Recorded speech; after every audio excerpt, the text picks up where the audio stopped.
Welcome students. आज हम लोग क्लास 11 के लिए फिजिक्स स्टार्ट करने जा रहे हैं। तो उससे पहले मैं कुछ बातें डिस्कस करना चाह रहा हूँ ताकि आपको जो फिजिक्स पढ़ने में प्रॉब्लम ना हो। बेसिकली फिजिक्स हम क्लास 11 में चूज़ कर रहे हैं अपना एज ए सब्जेक्ट, तो क्यों चूज़ कर रहे हैं और उसका क्या बेनिफिट्स होने वाले हैं, सबसे पहले ये जानना जरूरी है। फिर जानेंगे व्हाट इज फिजिक्स, ठीक है, और उसका क्या रिलेशन है बाकी साइंस से।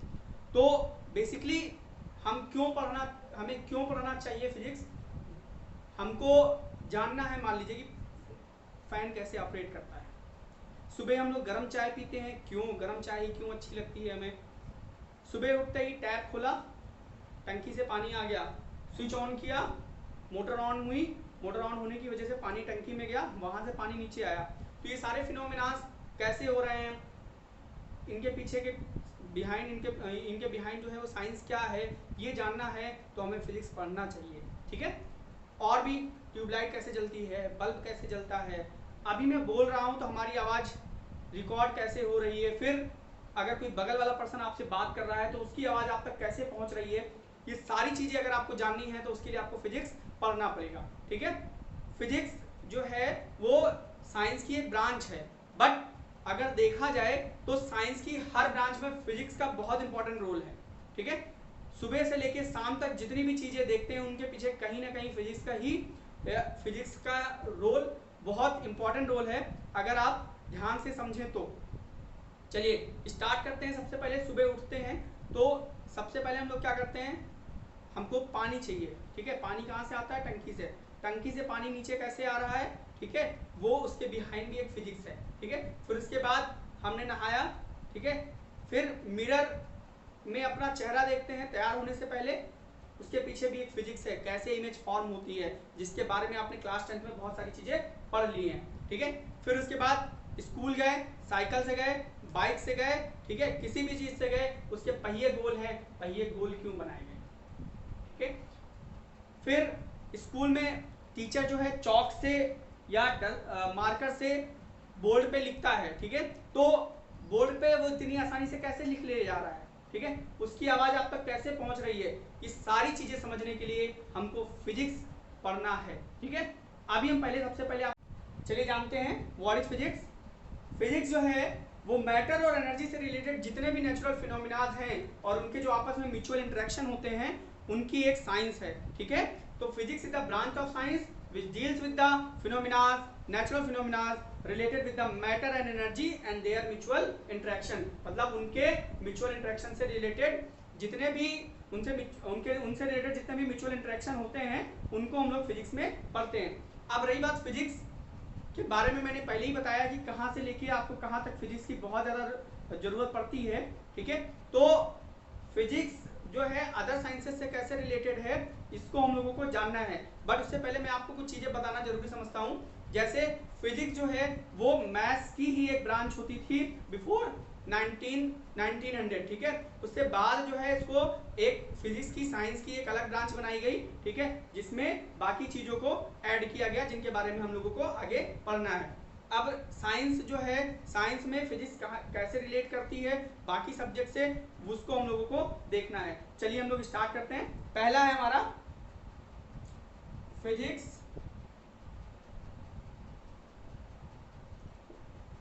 In chemistry.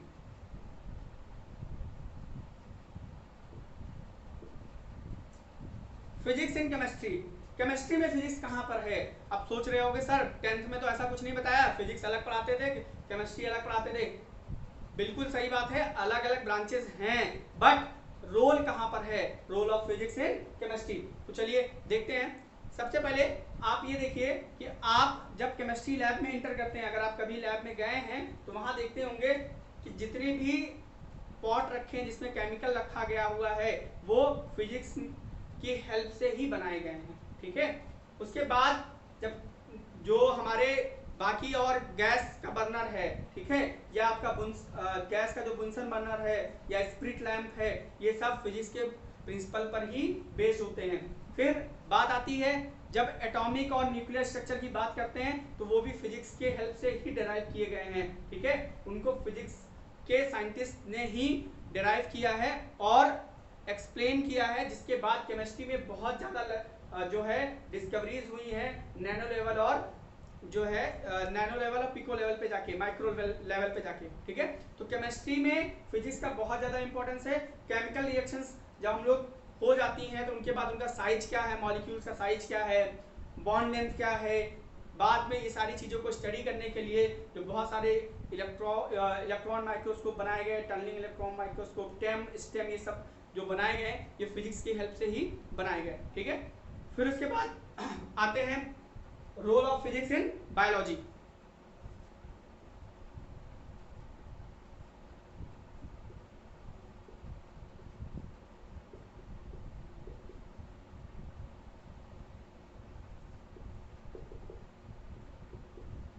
बायोलॉजी में कैसे चेंजेस हुए, अगर फिजिक्स ना होती तो शायद बहुत सारे चेंजेस नहीं हो पाते, ठीक है। बहुत सारी चीजें डेवलप नहीं हो पाती, बहुत सारे ऑपरेशंस जो इतने इजीली हो जा रहे हैं वो पॉसिबल नहीं होते। लेजर ऑपरेशन का नाम आपने सुना होगा।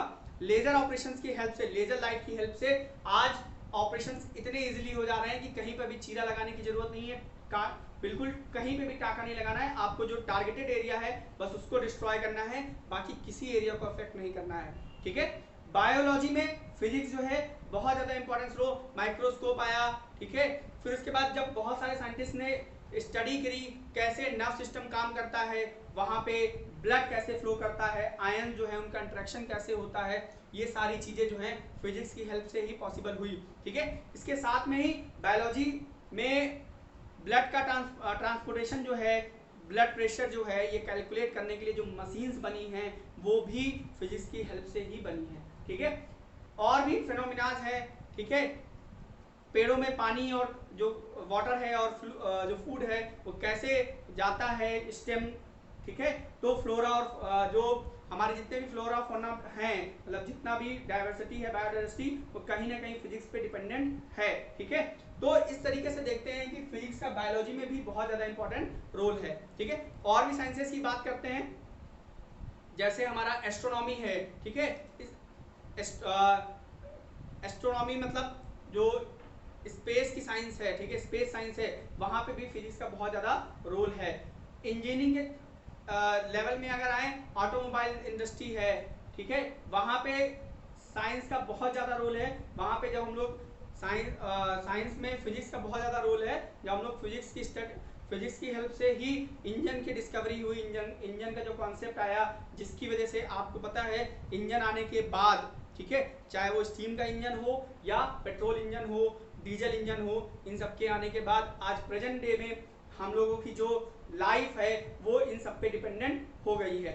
उसके बाद टेक्नोलॉजी में और आते हैं, इलेक्ट्रॉनिक्स, इलेक्ट्रिकल इंडस्ट्रीज पे आते हैं। इलेक्ट्रिकल इंडस्ट्रीज में मैं टेक्नोलॉजी में भी लिख देता हूं,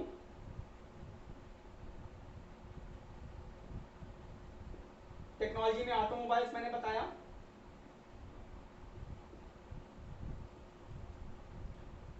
फिर आते हैं इलेक्ट्रिकल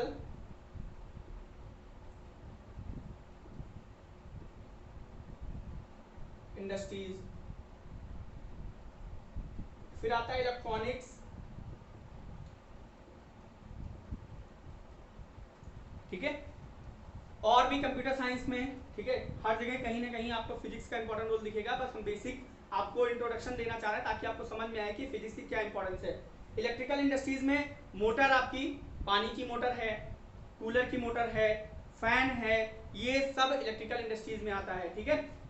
ये फिजिक्स की हेल्प से ही इसके कॉन्सेप्ट को डिस्क्राइब किया जाता है और बताया जाता है, इसलिए फिजिक्स का टेक्नोलॉजी में बहुत ज़्यादा इंपॉर्टेंट रोल है। जो फिजिक्स की थ्योरीज होती हैं उन्हीं के बेसिस पे टेक्नोलॉजी में वर्क होता है और उनका प्रैक्टिकल एप्लीकेशन जो निकल के आता है वो टेक्नोलॉजी की हेल्प से आता है, ठीक है। तो थ्योरी जो है वो फिजिक्स से मिली और प्रैक्टिकल एप्लीकेशन जब टेक्नोलॉजी ने अप्लाई किया उसको, ठीक है, तो उसके रिजल्ट में हमको इक्विपमेंट्स, अप्लायंसेस मिलते हैं। रेफ्रिजरेटर है, उसका वर्क कैसे होता है, ये इसकी थ्योरी जो है वो पहले साइंस ने फिजिक्स में दी, ठीक है। इलेक्ट्रॉनिक्स में प्रेजेंट डे हमारी चौथी जरूरत, रोटी, कपड़ा और मकान के बाद जो चौथी जरूरत है हमारी प्रेजेंट डे में इंटरनेट है, ठीक है। इंटरनेट पे आज हम लोग कंप्लीटली डिपेंडेंट हो चुके हैं। ऑनलाइन फूड ऑर्डर करना हो, ऑनलाइन शॉपिंग करनी हो, ऑनलाइन टॉकिंग करनी हो, कुछ भी हो, आप हम लोग प्रेजेंट डे में बिल्कुल डिपेंडेंट हो चुके हैं। ये आप कहीं से भी कोई भी इसको ये नहीं कह सकता कि हाँ हम इसको चौक की जरूरत नहीं मानते, ठीक है। तो अभी आप हमारा लेक्चर देख रहे हैं वो भी आप इलेक्ट्रॉनिक्स की वजह से ही देख पा रहे हैं, ठीक है। तो इलेक्ट्रॉनिक्स से जो सेमीकंडक्टर मटेरियल है, सेमीकंडक्टर मटेरियल्स कैसे डेवलप हुए, सेमीकंडक्टर मटेरियल की कंडक्टिंग कैसे हुई, डायोड कैसे बने, डायोड के बाद ट्रायोड कैसे बने, उनका जो ट्रांजिस्टर्स कैसे बने, ट्रांजिस्टर्स के आने के बाद जो एक रिवोल्यूशन हुआ इंडस्ट्री में, वो आप सबको पता है। पहले हम लोग बहुत बड़े बड़े फोन लेके चलते थे, इतना बड़ा बड़ा डिब्बा लेके चलते थे, ठीक है। फिर डेवलप हुआ, छोटे छोटे फोन आने लगे, फिर हमारे पास मोबाइल फोन आए, वो भी हैवी से और बिल्कुल केवल कॉल कर सकते थे। 1G के जमाने में, 2G के जमाने में आया जिसमें हम लोग गेम वगैरह खेल लेते थे, सिंपल से आते थे, कैमरा फोन नहीं आया। 3G के जमाने में कैमरा फोन आने लगे और प्रेजेंट डे आपको सबको पता ही है कि 4G का है जमाना, और यहाँ पे आप लोग मोबाइल से फोटो भी खींच रहे हैं, सारा कंप्यूटर का काम हम लोग मोबाइल से कर सकते हैं, ठीक है। तो वो इलेक्ट्रॉनिक्स इंडस्ट्रीज की ही टेक्नोलॉजी की ही देन है, और उसके पीछे कहीं ना कहीं साइंस है, और इसके लिए हम लोगों को क्लास 12 में बताया जाएगा सेमीकंडक्टर फिजिक्स, सेमीकंडक्टर इलेक्ट्रॉनिक्स हमको पढ़ना है, जिसकी वजह से हमको पता चलेगा कि कहाँ पे इसका इंपॉर्टेंट रोल है, ठीक है। और टेक्नोलॉजीज में और कहाँ पे हो सकता है रोल, बहुत, अगर आप ध्यान से सोचेंगे तो बहुत सारी जगह होंगी जहाँ पे आपको कहीं ना कहीं इनका यूज जरूर से जरूर मिलेगा। मैकेनिक्स है, मैकेनिकल इंडस्ट्रीज है, ठीक है, सिविल इंजीनियरिंग है, वहाँ पे भी बिल्डिंग्स बन रही हैं, उनके लिए कौन सा मटेरियल स्ट्रॉन्ग होगा, इन सब चीज़ों में कहीं ना कहीं फिजिक्स का इंपॉर्टेंट रोल है। मटेरियल साइंस एक ब्रांच है फिजिक्स की, उसका इंपॉर्टेंट रोल है। मैं बात कर रहा था बायोलॉजी में, तो बायोलॉजी में प्रेजेंट डे में एक बहुत इंपॉर्टेंट ब्रांच चल रही है बायोफिजिक्स। बायोफिजिक्स में क्या हो रहा है, जो आज हमारे रिसर्च स्कॉलर्स हैं, जो बड़ी बड़ी यूनिवर्सिटीज हैं, वहां पे आप बायोफिजिक्स पे काम चल रहा है। बायोफिजिक्स में क्या करते हैं कि जो स्टूडेंट्स हैं वो फिजिक्स की हेल्प से दवाओं का कैसे बेटर यूज हो सके और दवाओं का कैसे बेटर रिजल्ट निकल सके, इसके बारे में स्टडी कर रहे हैं, ठीक है। तो बायोफिजिक्स एक ब्रांच है, ठीक है, फिजिक्स की ही है, जो बायो में बहुत हेल्प कर रही है। बात करते हैं मैथ्स में, मैथ्स बायोफिजिक्स की ही एक ब्रांच है, ठीक है। तो उससे आप डिनाई नहीं कर सकते हैं कि जो है विदाउट मैथ फिजिक्स कहीं नहीं है, और विदाउट फिजिक्स जो है मैथ में भी बहुत सारी चीजें नहीं पॉसिबल हैं, ठीक है। प्रेजेंट डे में मैथ्स की कैसे हेल्प हो रही, बड़े बड़े कैलकुलेशंस, अगर हम रोल ऑफ फिजिक्स बात करें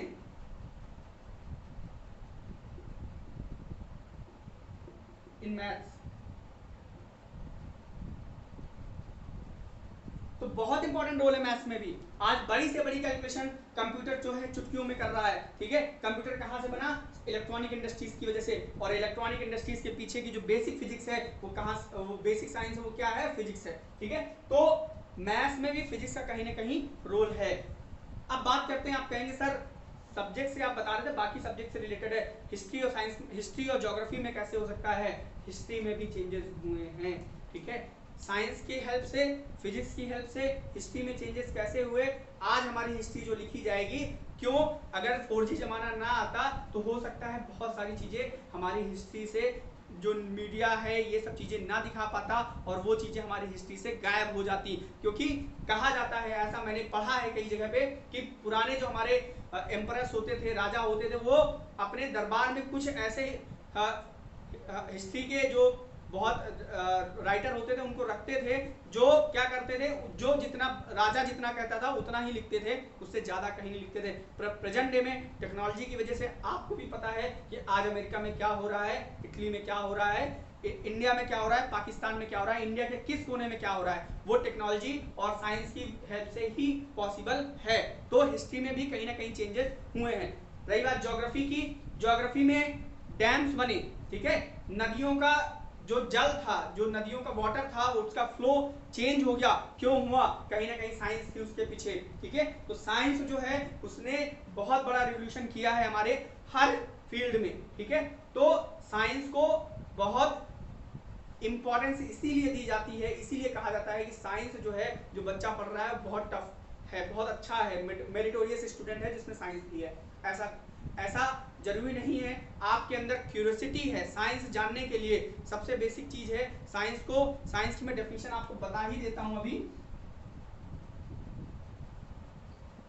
साइंस जो है वो क्या है, साइंस किसी भी सब्जेक्ट का नॉलेज है, ठीक है। किसी भी सब वर्ल्ड में जाएंगे सब में साइंस की एक पर्टिकुलर चीजें बताई गई हैं, साइंस या, ठीक है। या फिर आप उर्दू के वर्ल्ड में जाएं विज्ञान, सॉरी उर्दू के वर्ल्ड में जाएं इल्म, इल्म का मतलब होता है ज्ञान। साइंस संस्कृत में जाएंगे तो उसको बोला है विज्ञान, ठीक है। तो विज्ञान क्या है, किसी भी सब्जेक्ट का नॉलेज ऐसा जो डेवलप्ड हो और सिस्टमैटिक हो, ऑर्गेनाइज्ड हो, ऐसे नॉलेज हम लोग साइंस कहते हैं। और साइंस जो है वो बहुत, चलिए हम बात करने जा रहे हैं फंडामेंटल फोर्सेज इन फिजिक्स। तो सबसे पहला हमारा फोर्स जो है, चार तरीके के फंडामेंटल फोर्सेज हैं हमारे पास, gravitational force, electromagnetic force, strong nuclear force और वीक न्यूक्लियर फोर्स, ठीक है। तो बात करते हैं सबसे पहले ग्रेविटेशनल फोर्स की। वर्ल्ड में जितने भी पार्टिकल्स हैं, चाहे वो स्मॉल हो चाहे कैपिटल हो, that is from microscopic to macroscopic level, all the particles feels gravitational force. सारे पार्टिकल्स के बीच में ग्रेविटेशनल फोर्स लगता है। हमारे इस मार्कर के बीच में भी ग्रेविटेशनल फोर्स लग रहा है, हमारे इस बटन के बीच में भी ग्रेविटेशनल फोर्स लग रहा है, इस मार्कर और इस बाल के बीच में भी ग्रेविटेशनल फोर्स लग रहा है। बट रीजन ये है कि चूंकि ग्रेविटेशनल फोर्स जो होते हैं बहुत ज्यादा वीक होते हैं, इसलिए ये हर जगह फील नहीं होते हैं, छोटे मासेस के लिए ये फील नहीं होते हैं, ठीक है। ग्रेविटेशनल फोर्स के बारे में आपने पढ़ रखा है क्लास 9th में, जहां पे आपको बताया गया है कि gravitational force between two bodies is directly proportional to the product of their masses and inversely proportional to the square of the distance between them, and this direction of force is always along the line joining these two bodies। तो masses के proportional है, मतलब जितना बड़ा मास होगा उतना ही ज्यादा gravitational force लगेगा, जितना छोटा होगा उतना ही कम ग्रेविटेशनल फोर्स फील होगा, ठीक है। तो रीजन यही है कि छोटे पार्टिकल्स पे ग्रेविटेशनल फोर्स पता नहीं चलता है। बड़ी बॉडीज में सैटेलाइट्स हैं, इनके बारे में जो फोर्सेस लगते हैं, ठीक है। बड़ी बॉडी मतलब सैटेलाइट्स, नेचुरल सैटेलाइट्स की बात कर रहा हूँ, आर्टिफिशियल सैटेलाइट जो है वो तो स्मॉल होते हैं बहुत ज़्यादा। नेचुरल सैटेलाइट्स, प्लैनेट्स के बीच में फोर्स लगता है, प्लैनेट के बीच में लगता है, सन प्लैनेट के बीच में फोर्स लगता है। ये सारे फोर्सेज जो होते हैं वो रियल में आपको फील होंगे, ठीक है। बट जो अर्थ का ग्रेविटेशनल फोर्स आपको फील होता है जब ऊपर से मान लीजिए आपको छोड़ दिया गया, तो क्या मजा आती है, बिल्कुल ससराते हुए चले आते हैं नीचे, ठीक है। क्यों, ग्रेविटेशनल फोर्स की वजह से चले आते हैं, ठीक है। तो ये फील हमको वो वाला फोर्स फील होता है, बट अगर सामने से कोई बॉडी रखी वो हमको अट्रैक्ट नहीं करती है, ठीक है। क्यों नहीं करती है, क्योंकि हम वो बॉडी और हमारा मास जो है बहुत ज्यादा कम है, इसलिए ग्रेविटेशनल फोर्स बहुत ज्यादा कम लगता है। तो ग्रेविटेशनल फोर्सेस जो होते हैं बेसिकली ये लॉन्ग रेंज फोर्स होते हैं, ठीक है। दूसरी चीज ये वीक फोर्स होते हैं, weakest force in the nature,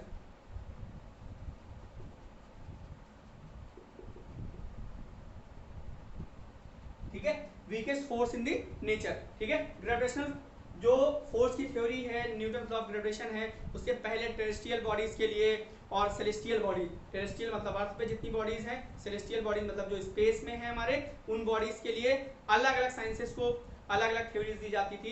Newton ने क्या किया, इन्हीं दोनों थ्योरीज को यूनिफाई किया और कहा कि एक ही थ्योरी अप्लाई करिए, उसको न्यूटन लॉ ऑफ ग्रेविटेशन कहा गया, जिसकी हेल्प से आज हम लोग प्लैनेट के बीच में भी फोर्स निकाल सकते हैं, दो टेरेस्ट्रियल बॉडीज के बीच में भी फोर्स निकाल सकते हैं, ठीक है। तो बेसिक दो पॉइंट्स है, जरा इनको याद रखिएगा, लॉन्ग रेंज फोर्स है और weakest force in the nature है ग्रेविटेशनल फोर्स, ये ध्यान रखिएगा, ठीक है। वर्ल्ड में जितने भी टाइप के फंडामेंटल, ये चार टाइप के बताऊं, सबसे वीकेस्ट ये है, ठीक है। फिर आते हैं इलेक्ट्रोमैग्नेटिक फोर्सेस की बात करते हैं, जो ग्रेविटेशनल फोर्स में और भी फोर्सेस भी इंक्लूडेड होंगे, बड़े बड़े लेवल पे बहुत सारे फोर्सेस और भी होते हैं, टेंशन फोर्स होता है, फ्रिक्शन फोर्स है, ये सारी चीजें हम लोग डिस्कशन करेंगे, बट फंडामेंटल फोर्सेस की बात करें तो चार ही हमको पढ़ने हैं, ठीक है। तो आते हैं इलेक्ट्रोमैग्नेटिक फोर्स। माइक्रोस्कोपिक लेवल पे तो ग्रेविटेशनल फोर्स फील होता है, but what about microscopic level, microscopic level पे क्या होता है, इलेक्ट्रोमैग्नेटिक फोर्स जो होता है वो एग्जिस्ट करता है, ठीक है। जैसे छोटे पार्टिकल्स हैं, बेसिक स्मॉल पार्टिकल्स हैं, वो स्मॉल पार्टिकल जैसे इलेक्ट्रॉन प्रोटॉन है, उनके बीच में क्या फोर्स लग रहा होगा, स्मॉल चार्ज बॉडीज हैं, उनके बीच में जो फोर्स लगता है वो इलेक्ट्रोमैग्नेटिक फोर्सेस होते हैं, ठीक है। वो कैसे मूव करते हैं, एटम का स्ट्रक्चर कैसे है, इलेक्ट्रॉन का स्ट्रक्चर कैसे है, ये सारी चीजें जो हैं हम लोग इलेक्ट्रोमैग्नेटिक फोर्सेस की हेल्प से करते हैं। ये फोर्सेस जो होते हैं ये बहुत ज्यादा स्ट्रॉन्ग होते हैं ग्रेविटेशनल फोर्स की वजह से, ग्रेविटेशनल फोर्स से, ठीक है। इनके बारे में जो कंपैरिजन स्टडी है वो हम लोग को आगे करनी ही है, बट मैं अभी ब्रीफ आपको दे रहा हूँ इसीलिए। तो ये वीक फोर्सेस होते हैं, sorry strong force, stronger than gravitational force,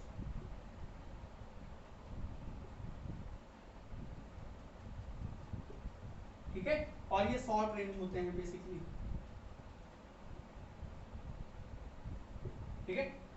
इसको इलेक्ट्रोस्टैटिक फोर्स भी ये square law, inverse square law को फॉलो करते हैं, ये भी इनवर्स स्क्वायर लॉ को फॉलो करते हैं। ये चीजें ध्यान रखिएगा, ये चीजें आगे चल के भी दिखाएंगे हम लोग, ठीक है, देखेंगे भी, तो अभी हम इसके बारे में ज्यादा बात नहीं कर रहे हैं। फिर आते हैं स्ट्रॉन्ग न्यूक्लियर फोर्सेस की बात करते हैं। These are the strongest force in the nature, strongest force in the nature. Nuclear forces जो होते हैं वो स्ट्रॉन्गेस्ट फोर्स होते हैं नेचर के, मैं लिख नहीं रहा हूँ, आपको ध्यान रखिएगा। और ये कहाँ पे होते हैं? सबसे बड़ी चीज है कि ये कोई भेदभाव नहीं रखते हैं, स्ट्रॉन्गेस्ट फोर्स कोई भेदभाव नहीं रखते हैं। प्रोटॉन के बीच में भी उतना ही फोर्स लगेगा, प्रोटॉन न्यूट्रॉन के बीच में उतना ही फोर्स लगेगा। प्रोटॉन से और भी अगर फंडामेंटल पार्टिकल जो भी हैं उनके बीच में जो फोर्स है, proton proton neutron neutron neutron proton, सारे जो पार्टिकल्स हैं इनके बीच जो फोर्स लगेगा वो एक जैसा लगेगा, और वो भी न्यूक्लियस के अंदर, ठीक है। तो इस तरीके के फोर्सेस को कहते हैं न्यूक्लियर फोर्सेस, और वो भी बहुत स्ट्रॉन्ग होते हैं, जो न्यूक्लियस को बांध के रखते हैं, ठीक है, बेसिकली, ठीक है। तो स्ट्रॉन्गेस्ट फोर्स होते हैं, शॉर्ट रेंज फोर्स होते हैं, इनके बारे में डिटेल स्टडी हम लोग को क्लास 12 में करना है, इसलिए अभी हम लोग इसके बारे में ज़्यादा डिस्क्रिप्शन में नहीं जा रहे हैं। फिर आते हैं वीक न्यूक्लियर फोर्सेस की बात करते हैं। वीक न्यूक्लियर फोर्सेस में बहुत रेयर होता है जब वीक न्यूक्लियर फोर्सेस होते हैं एक्ट करते हैं, वीक न्यूक्लियर इंटरेक्शन होता है। ये दो चीज़ों में डिपेंड करता है बेसिकली, बीटा माइनस डीके। जब मान लीजिए कोई न्यूक्लियर रिएक्शन हो रही है, वहां पे बीटा माइनस डीके और बीटा प्लस डीके हो रहा हो, ठीक है। जो एसएससी बोर्ड के स्टूडेंट्स हैं उन्होंने बीटा डीके पढ़ रखा है तो उनको पता होगा कि बीटा डीके क्या होते हैं, ठीक है। बस सीबीएसई बोर्ड के स्टूडेंट्स ने नहीं पढ़ा है, वो क्लास 12 में जाके पढ़ेंगे, ठीक है। तो beta minus decay, beta plus decay, ये बहुत इंपॉर्टेंट पार्ट है, ठीक है। ये वीक इंटरेक्शन फोर्सेस, जब बीटा डीके होता है, बीटा प्लस डीके या बीटा माइनस डीके होता है, तो उस केस में वीक न्यूक्लियर फोर्सेस एक्ट करते हैं, ठीक है। तो इस तरीके से देखते हैं कि ये जो चार फंडामेंटल फोर्सेस हैं ये कहीं ना कहीं हर तरीके से फिजिक्स को अफेक्ट करते हैं, ठीक है। इनके बारे में डिटेल में हम लोगों को आगे पढ़ना है।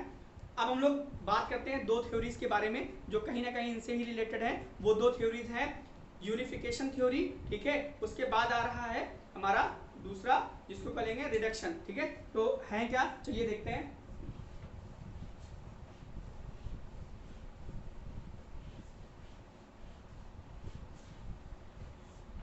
कुछ टर्म्स इसमें आपको हो सकता है प्रॉब्लम कर रहे हो, बट मैं बेसिक नॉलेज आपको देने की कोशिश कर रहा हूँ। आगे चल के जैसे जैसे बढ़ते जाएंगे इनके बारे में जब डीपली हम लोग पढ़ेंगे तो इनका इंस्ट्रक्शन समझ में आ जाएगा, जो इनका मतलब है वो हमें समझ में आ जाएगा। अभी हम लोग इसलिए इनके बारे में डिस्कशन कर रहे हैं ताकि हमको पता रहे कि हाँ हमको ये सारी चीजें जाननी है, ठीक है। तो चलिए नंबर 1 बात करते हैं, यूनिफिकेशन थ्योरी।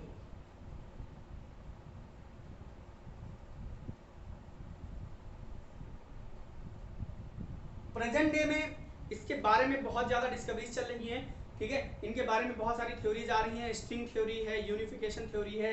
इन थ्योरीज को डिस्कवर करने के लिए बड़े बड़े एक्सपेरिमेंट्स हो रहे हैं, जिनके बारे में आपने सुना होगा कि स्विट्जरलैंड में एक एक्सपेरिमेंट हो रहा है LHC लार्ज हेड्रॉन कोलाइडर नाम के, ताकि बेसिक चीजें हम लोग समझ सकें। गॉड पार्टिकल की डिस्कवरी जो कह रहे हैं वो सारी चीजें अगर हम लोग समझ जाते हैं, बेसिक डिस्कवरी कहाँ से है, सारे फोर्सेस की ओरिजिन कहाँ से है ये यूनिवर्स की, तो हम लोग एक थ्योरी बना सकते हैं जो शायद सारे लॉज को डिफाइन कर सके। अभी क्या है, सारे के सारे लॉज जो हैं वो अलग अलग डिफाइन किए जा रहे हैं, ठीक है। तो ये सारे लॉज को एक थ्योरी में लाने की कोशिश करी जा रही है, यूनिफिकेशन थ्योरी।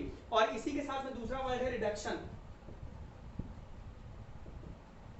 मेरे एक और जो मुझे लग रहा है, ठीक है, वो रिडक्शन और यूनिफिकेशन लगभग एक जैसी चीजें हैं, थोड़ा सा डिफरेंस है। यूनिफिकेशन में क्या होगा कि सारी चीजों को एक चीजों पे लाके रखना है, और रिडक्शन में क्या होना है कि जो अलग अलग चीजें हैं उनको रिड्यूस करके सिंगल एक बना देना है, ठीक है। जैसे न्यूटन लॉ ऑफ ग्रेविटेशन की बात की जाए तो वहां पे क्या किया न्यूटन ने, सेलेस्टियल बॉडीज और टेरेस्ट्रियल बॉडीज के लिए जो लॉज थे उनको कंबाइन किया और एक सिंपल लॉ बनाया, ठीक है, जिसको न्यूटन लॉ ऑफ ग्रेविटेशन कहते हैं, वो रिडक्शन थ्योरी में आ गया।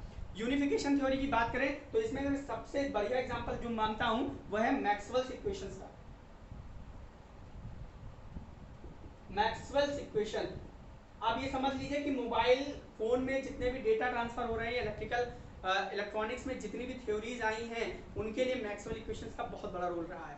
अब मैक्सवेल इक्वेशंस के लिए किया क्या इन्होंने, इलेक्ट्रोमैग्नेटिक्स मतलब इलेक्ट्रोस्टैटिक्स, मैग्नेटोस्टैटिक्स, दो ब्रांचेस हैं फिजिक्स की, दोनों के लॉज को इन्होंने उठाया और कंबाइन किया और चार इक्वेशन दे दी।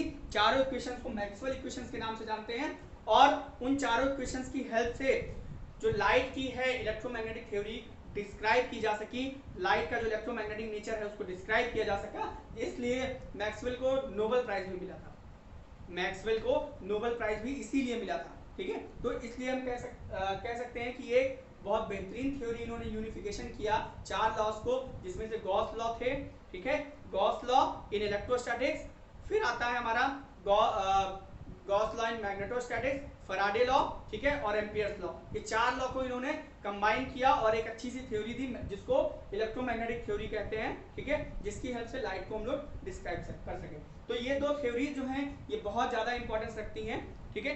अब इसी चैप्टर में मैं कुछ चीज़ें ऐसी बताना चाहता हूँ जो हमारे कंट्री से रिलेटेड हैं। वो क्या हैं, जैसे स्टार्टिंग अगर मानी जाए तो हमारी जो कंट्री है वो बहुत ज़्यादा डेवलप थी, ठीक है, बहुत ज़्यादा डेवलप थी साइंस हमारी। महर्षि कणाद का नाम सुना होगा, नहीं सुना है तो सुन लीजिए। महर्षि कणाद ने एटम्स की डिस्कवरी बहुत पहले देखी थी, ठीक है, एटम्स के बारे में जो अणु है, ठीक है, उसके बारे में उन्होंने बहुत पहले ही बता दिया था, ठीक है। बाद में सारी थ्योरीज आई, ठीक है। और भी चीजें हैं जिनके बारे में बहुत सारी चीजें पहले से डेवलप थी। बाद में हुआ क्या, एक्चुअली में जब मुगलों का आक्रमण हुआ, मुगलों के आक्रमण से पहले जब बहुत सारे अफगान और बाहर के लोग आए जिन्होंने आक्रमण किया, तो कहा जाता है कि जो हमारे यूनिवर्सिटीज़ हैं उनको जला दिया इन्होंने। जो हमारी साइंस थी, जो हमारे बड़े बड़े ग्रंथ थे, बड़ी बड़ी बुक्स थी, उसको पूरा जला दिया। कहा जाता है कौन सा यूनिवर्सिटी मुझे याद नहीं है, जहाँ की लाइब्रेरी को जलाया, जहाँ वो महीनों तक सुलगती रही। इतनी सारी बुक्स थी, कई मंजिल, कई सारी स्टोरी, मल्टी स्टोरी बिल्डिंग थी जहाँ पे लाइब्रेरी चलती थी, ठीक है। तो हमारी साइंस जो थी वो पहले बहुत ज़्यादा डेवलप थी, ठीक है। प्रेजेंट डे में भी बहुत सारा काम हम लोगों के साइंटिस्ट ने किया है, जिनमें मेघनाथ साहा का नाम है। मेघनाथ साहा हैं, एस.एन. बोस हैं, सत्येंद्रनाथ बोस हैं, जिन्होंने बोस-आइंस्टीन कंडेंसेशन थ्योरी दी जो बहुत ज़्यादा हेल्पफुल है।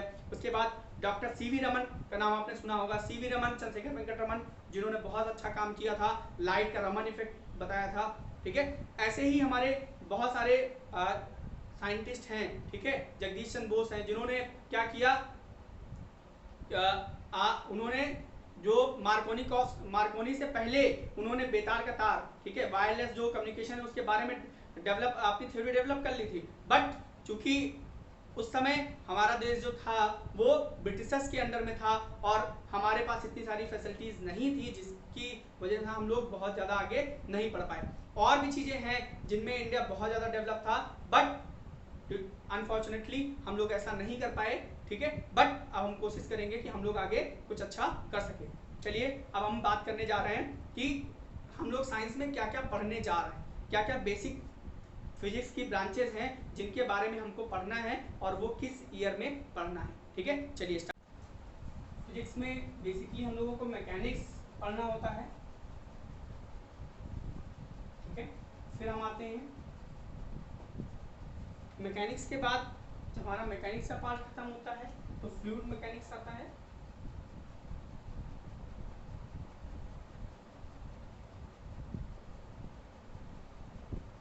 फ्लूइड मैकेनिक्स के पोर्शन के बाद हमको पढ़ना होता है थर्मोडायनेमिक्स।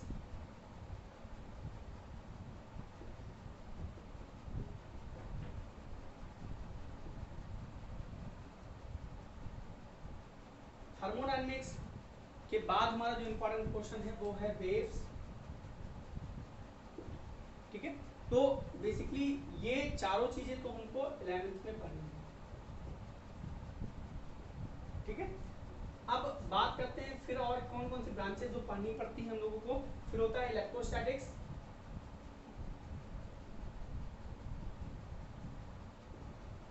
इसी को फिर इसके बाद दूसरा ब्रांच होता है इलेक्ट्रोडायनेमिक्स या करंट इलेक्ट्रिसिटी कहते हो।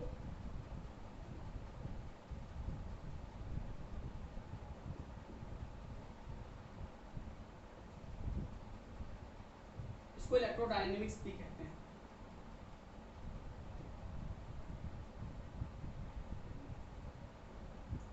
फिर बात करते हैं और क्या चीजें पढ़नी है। फिर मैग्नेटोस्टैटिक्स पढ़ते हैं हम लोग,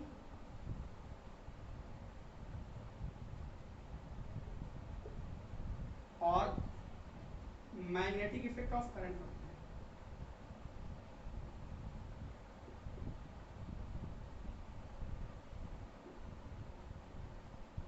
ठीक है, इन सबको मिला के पूरी साइंस बनती है, उसको इलेक्ट्रोमैग्नेटिक्स कहते हैं।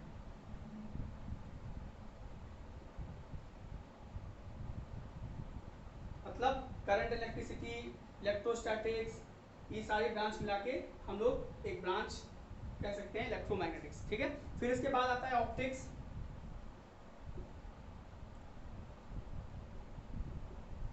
ऑप्टिक्स में भी दो ब्रांचेस पढ़नी है, वेव ऑप्टिक्स, रे ऑप्टिक्स। ठीक है, दो ब्रांचेस इसमें भी पढ़नी है, वेव ऑप्टिक्स और रे ऑप्टिक्स। ठीक है, फिर बात करते हैं और क्या पढ़ना है, न्यूक्लियाई। न्यूक्लियाई से पहले एटम्स पढ़ेंगे और एटॉमिक फिजिक्स कह सकते हैं उसको, न्यूक्लियर फिजिक्स। लास्ट जो पढ़ना है वो है हमारा सेमीकंडक्टर फिजिक्स। ये सारा 12th का होगा। ठीक है, मैं लिख नहीं रहा हूँ, जगह नहीं है, सेमीकंडक्टर फिजिक्स। ठीक है, तो ये सारी चीजें हम लोगों को पढ़नी है और स्टार्टिंग से हम लोग करेंगे। ठीक है, अभी आप लोगों को बेसिकली जो फर्स्ट लेक्चर था वो इसीलिए था ताकि आपको बता सकेंगे क्या क्या पढ़ना है और क्या चीजें हमारे फिजिक्स से रिलेटेड हैं, और ये आपको आगे चल के कैसे हेल्प करेंगी, क्योंकि आप पहले से जानते रहेंगे तो आपको जानने की इच्छा होगी, क्यूरियोसिटी होगी कि हम कैसे इन चीज़ों को समझें। ठीक है, तो चलिए हम लोग नेक्स्ट लेक्चर में स्टार्ट करेंगे मैकेनिक्स में। मैकेनिक्स से पहले हम लोग बेसिक फिजिक्स क्या होती है, कौन सी चीज़ें यूज होने वाली हैं आगे चल के, जो टूल्स हैं उनके बारे में अभी 2-3 लेक्चर्स में पढ़ेंगे। ठीक है, तो आज के लिए इतना ही। अगर आपको कोई भी प्रॉब्लम आती है आप कमेंट बॉक्स में लिख के क्वेश्चंस कर सकते हैं, आपको आंसर जरूर दिया जाएगा। चलिए, थैंक यू।